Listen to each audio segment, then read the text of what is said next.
Good morning Mars and welcome to a build video.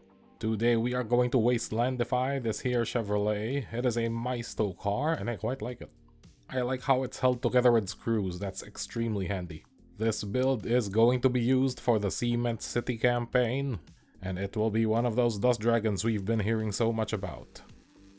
We start off with a bit of rotary tool work. Using this head of the rotary tool, we will make the car's edges a bit less smooth. The final effect of this is quite subtle, but I personally am a fan of it. It helps make the vehicles look a bit more weather-beaten. If you're into Gaslands and you do not yet own a rotary tool, I highly recommend getting one. This car has some cool retro wheels, but they do not fit the Desert Bandit aesthetic. So I took these nice off-road ones from one of those new buggy things, I forget what it's called, I'll look it up. I completely chop off the front axle and bring it down to the bottom of the chassis. I'll just glue it into place there, then we'll use the channel for the new wheels. The rear wheels will simply go down the bottom of the chassis as well. I cut out the sculpt there and literally just glue them on. It isn't the prettiest solution, but it works structurally. Also, this is a side character, I'm not super concerned about how they look when they wreck. And this will actually still manage to roll. The engine block is extremely exposed on this car, which is fine, it's a heck of a look. But I also need it to look a little bit beefier on the front. Since it is a Slime affiliate car, it will be doing a lot of ramming. As such, I chose to beef it up with a roll cage. Now this thing is taken off, I think a Mazda? I can't quite remember. It was in really bad shape when I took it apart, and I'm actually pretty happy its interior is still doing some work here. I'll let you know if I can dig up its undercarriage. Now you see the car's final profile as I measure it up for its ram. It tilts upward on the front a little bit, but I am fine with that. For the ram, I was initially going with a spike pile bunker deal, but I ended up changing it to something a bit more extra. For now, you will see how I make the T-bars that I use for the ram. This is just 2 pieces of sheet styrene cut to an appropriate shape and stuck together with plastic cement. Once they fuse together, you can sculpt them into something a bit more jagged. Next up, I use the same sheet styrene to make some simple plastic pyramids to use for the wheel spikes. Then we glue on the frontal spike, and that should be the car's footprint. At this point, the car is real front heavy, so we're going to beef up the back a little tiny bit, just to balance things out. We're gonna do this by making one of those caravan military tarpy things for the car's bed. The armature is some craft wire, 1mm I believe, and the tarp itself is just some Kleenex. Kleenex really works here because it doesn't have any fancy textures on it. I am just going to paper mache this Kleenex onto this armature using a solution of Mod Podge and water. It's diluted about 1:4. The consistency is quite milky. You could use PVA glue here to very similar effect. For the scale of tarp, I like going with 2 layers of Kleenex. Using Mod Podge, this will dry rock hard and really sturdy. I'll let this footage run for people curious about tarps.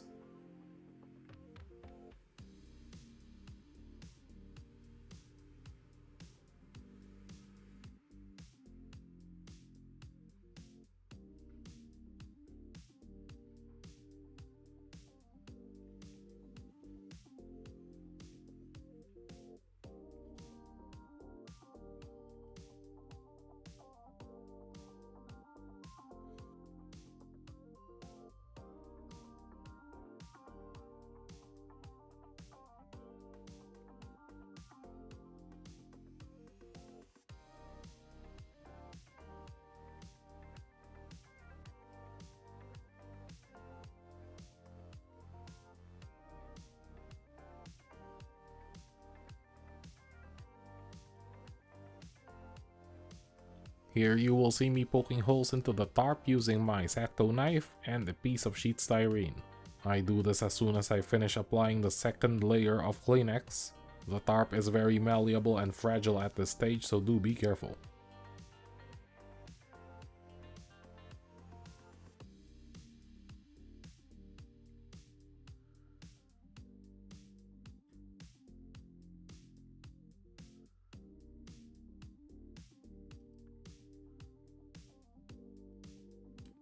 As the car dries, I fit on a couple of extra ram spikes just to fill out the profile nicely. I am pretty happy with that, and at this point I decide that the car structurals are done. Now we can move on to painting. Now when I paint diecast cars, I almost always do it in sub-assemblies. This is made especially easy with the Maisto cars being held together with screws. The engine block and the undercarriage will all be blasted the one color, while the body of the car will have the most intensive paintwork done on it. I'll be doing quite a bit of hand painting on this build, especially on the tarp and on the wheels. Actually, in most cases I find myself painting the black back onto the wheels. First I prime everything black, then I go in with the white ink onto the body. We go white because we want the following layers to have a nice vivid color. The car's chassis and the engine block will all be blasted with scale 75 thrash metal. This is my personal favorite gunmetal and makes up the base of most metal things I paint. I am going to salt chip this body, so we are first going to paint on a rust layer. This just means putting down a coat of vivid orange-brown. Now that I think about it, it would probably be easier if I had some rust-colored primer. Probably gonna go on the shopping list soon. After the orange, we make a slight fade with black going down to the bottom of the car. I do this with the airbrush set to a very low pressure, below 10 psi, to get a more pronounced spray effect. Once that is done, I just start salt chipping. If you would like a more in-depth look at the process, I have made a video covering it. I apply the salt on this car much thicker than I have on the Catfish, which is the other existing Dust Dragon. That's because this car is meant to have seen more action, which is also why the rust is a darker, less fresh brown.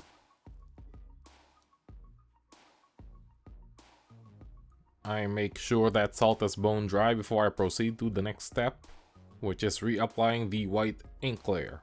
This is again so I get a vivid color on the preceding layers of paint. The Dust Dragon color scheme is a two-tone, and to achieve it we first start with a sky blue down the bottom of the vehicle. I use Vallejo Mecha Sky Blue for this. I would honestly like a full range of the mecha stuff, it's quite good.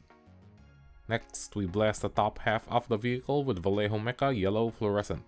This stuff is basically highlighter fluid, it is pretty great. And to break up the smoothness, we will now spray on some contrast Talasar Blue. Once more, we do this under 10 psi on the airbrush to achieve the more splattery spray effect. At this point, we start the chipping part of the salt chipping. I let the color layers cure for a solid 2 hours so I don't get any smudging on the lower rust layer. You may have noticed I have skipped completely on the tarp, that is on purpose. We're gonna try and keep it clean of any salt so we can hand paint it more easily. We are done with the salt chipping at this stage, and now we see the base colors of the Dust Dragons. A two-tone from the sky blue to the neon yellow. For trim, I'll stick to the metallics, blacks, and browns. And I also like to throw in a bit of purple in there. Just a little bit of purple. Whenever I do a build like this, I like to post the updates on Twitter. So if you would like a more live feed of what I am up to, you can follow me there. Now we are moving on to the start of detailing, which is the step that involves highlighting the details of the car. First, we are going to do a simple brown wash on all the metallics. I like using Citadel Agrax Earthshade because the Citadel washes are very good. Their weird pots are functionally much better for holding washes than they are for holding paints. Now, a brown wash on a gunmetal will result in a particularly warm metal color, which will totally suit the Gaslands visual. It makes it look greasy while still maintaining some of that metallic luster. Later on, we'll be adding some pigments and doing some highlighting to further bring out the metallic look. After the wash, I start painting in everything that is black. For this build, it is the tires, the tarp, and the windscreen. I like to use Citadel's Abaddon Black. My pot is thinned about 30% with acrylic medium, and also transferred to a dropper bottle. GW stuff has a nice satin finish that I like for certain colors. You'll see me painting in the tarp and the windscreen as well. I was considering doing a zenithal highlight then a wash job on the tarp, but that would be a bit too much work in terms of the masking because I'd have to go back in with an airbrush. And I don't really want to sink that much more time into this build as I have a lot more things to do for the channel. After I finish that up, I do a quick dry fit just to see where everything is at as a whole. At this point, I decide that the tarp would look better brown, so I get started on painting it. We're gonna do that with some basic dry brushing. We do this dry brush in 3 layers, starting from a dark color building up to a light dusty one. It's not a big area to dry brush, so there's not really anything special going on here. I use a small makeup brush for my dry brushing at this scale. It is very good. Do note that I use the air version of Xandri Dust here, which is a bit more translucent, but the regular version should get you just about the same results. Next up, we do my standard 2-layer recipe for tire dry brushing, starting with a gray going up to a light tan. The GW dry brush stuff does what it says on the tin. It's really good. It has a consistency of makeup and applies very evenly. It is just a bit pricey, as GW stuff tends to be. That is the dry brushing finished, so we give the car a dry fit to see where we are at. I want to weather it a bit more at this stage, so I bring out the colored pencils to do a bit of rust streaking. Nothing too dramatic, we just want a bit more visual interest. If you are not familiar with using colored pencils like this, I have made up a video covering the topic. Now we'll let this footage run. If you'd like to skip ahead, I'll put up a timestamp.